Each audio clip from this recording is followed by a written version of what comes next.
response to a recent piece of legislation that President Obama, our Commander-in-Chief, has signed the National Defense Resources Preparedness Act, or Executive Order, whatever you want to call it. And not just specifically that piece of legislation, but 4 total. These 4 pieces of legislation or acts or executive orders, whatever you want to call them, they're not all the same. But if you sew these pieces of these acts together, it makes a pretty big backhand against us, the American public, in my opinion, and is somewhat scary. I'm not big into conspiracy theories. I'm not big into the government's out to get you kind of thing, but this recent executive order has brought that to my attention. I want to start with the National Defense Authorization Act in 2007, signed by President Bush. There's a specific section in that NDAA which is signed every year by every president, which allows the Defense Department to spend its funds. It's an annual thing. It's a normal thing.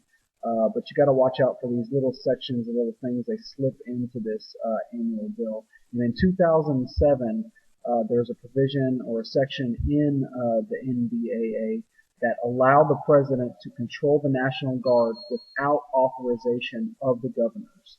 Now, the National Guard is not supposed to be a federal element, but state-controlled.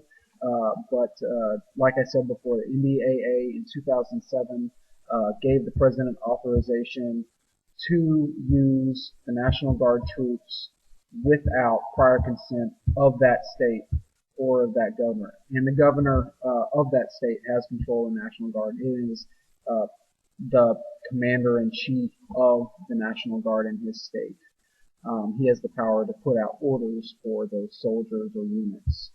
But no longer the president has that power. Once again, we make the executive branch just that much more far-reaching and more powerful. Then, when we go to the NDAA, the National Defense Authorization Act in 2012, specifically Section 1021, it's the big martial law section, as everybody's putting it. It has Section D and Section E are shadow sections. They're sections that try to reaffirm the public that this does not give I believe it's Section D that says that this does not grant any extra powers to the executive branch, blah, blah, blah. But that's because the executive branch has already been given that power through the Patriot Act and NDAA 2007. So that's why it's not extending that power. But they're not going to tell you that. But troubling things in NDAA 2012 say that all you have to do is either A, be a belligerent, have a belligerent act, or be accused of terrorism to have your rights taken away and you be detained without any rights. As in the Patriot Act, it makes that label as a terrorism or a terrorist. If they give you the label as a terrorist, not so easy, because if the government, let's say, labels you as a terrorist for whatever reason, you cannot just go out and deny the charges, get a lawyer, and publicly deny the charges and try to fight the government on this. The Patriot Act takes that right away from you. The Patriot Act tells you that, let me read, does not allow the person under investigation to inform others about the citizen's investigation. Basically, you cannot go out and publicly tell anybody about the investigation. You cannot go out and get a lawyer to defend yourself. You cannot inform anybody else other than yourself. You can't inform anybody about this charge that has been levied against you. So basically, you're helpless. You have no rights. You're helpless. You've been labeled a terrorist. for whatever reason you're on that list, you're helpless. So therefore, the terrorist label holds no water. It holds nothing. So basically, they can just label you a terrorist. You can be taken off in the middle of the night, and you can't tell anybody. You can't let anybody know. You can't defend yourself. It's scary. Likely, who knows? I don't know. Maybe not, but still, it's concerning. Then there's the belligerent label, an act of belligerence, I think it says. Wow, that is just such a non-specific term. That the scope of belligerency obviously could be very wide. So they can use that and interpret that word in a very wide range of measures. So is holding up a picket sign claiming that Obama isn't a born U.S. American citizen, does that mean you have a belligerent act against the executive office? Does that make you therefore susceptible to being having your rights taken away and being arrested and thrown into a military tribunal instead of going through the normal courts? I'm not a birther. I'm not saying that was just an example. It takes away your freedom of speech per se, and it takes away everything else. I mean, you have to watch everything you do. Don't create a belligerent act. Otherwise, they can strip your rights away if they wanted to, lock you up. Again, I say likely, maybe not, but still scary, still concerning. I think I just went over the NDAA 2012, NDAA 2007, and a section from the Patriot Act taking away your right to voice your opinion about being labeled a terrorist, and getting a lawyer and actually makes you helpless. Now to the National Defense Resources Preparedness Act. The whole shroud of this act is, you start if you go read through it, you start reading through it and you go, oh, this doesn't sound so bad. I would like to be prepared for an emergency. What if we go into a deeper crash? The markets go completely flop. What's going to happen? Just civil unrest. It would be good to have some regulation. This is all a shroud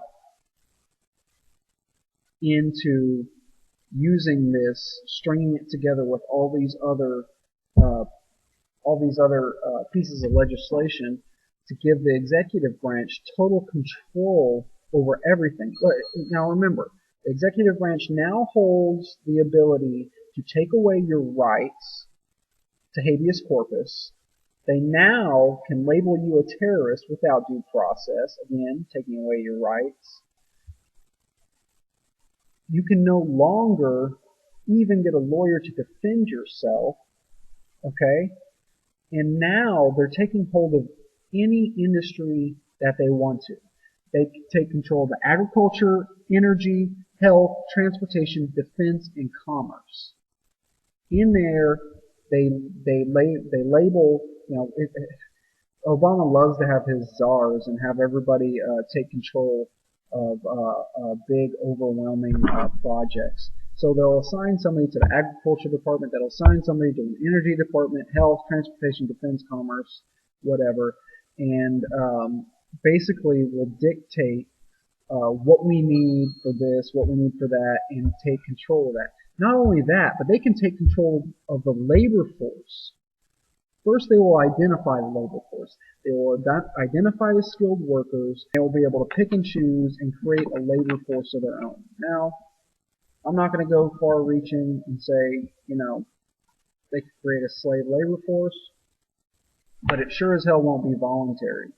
It's basically will end up being a draft of skilled laborers, turning them into government crony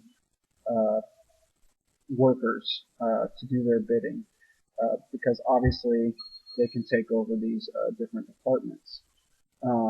Now,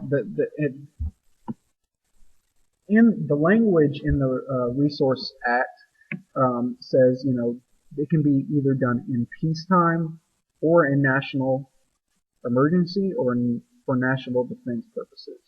Okay, so the executive branch can use this act in peacetime or national emergency or national defense.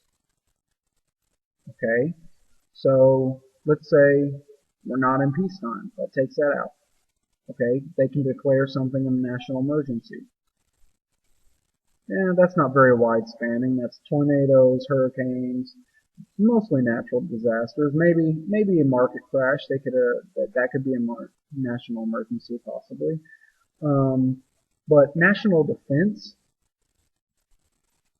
you can label anything for national defense, as we've seen. Created a funding for all this. They can get open-ended loans through privatized banks automatically,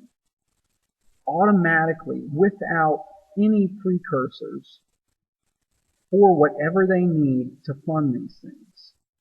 It's ridiculous. I couldn't even believe that when I saw it. And it's not coming out of the defense fund. It's not coming out of anything. No, they said, if we need this money to make this happen for the national defense, national emergency, or peacetime purposes, we have open-ended loans from private industry of bankers that can give us whatever funds we need, monetary funds we need. I mean, they already have the Fed. Why do they need that? I don't know. But it's just ridiculous.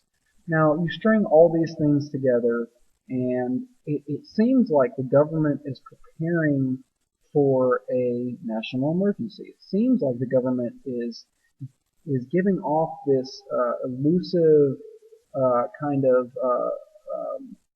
talk and rhetoric, going towards some kind of national crash, or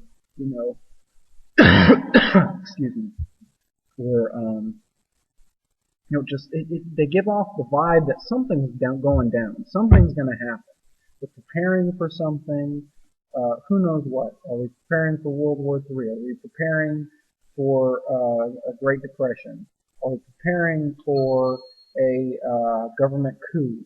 Are we preparing? They're preparing for something. Okay, they're preparing for something, and the executive branch, in particular, is preparing to be able to take over every single function that you and everybody has. Period. They're able to use the military under martial law to force you to do what they want. They have control of the markets. They take away habeus corpus from you. You have no rights anymore. What does that sound like? Okay? Now, like I said before, I'm not big into conspiracy theories. That's why putting this video together was hard for me to begin with, because that's all this sounds like. But when you look at all this information and you begin to question, you begin to wonder, what the hell are they preparing for? What the hell are they doing? You tell me.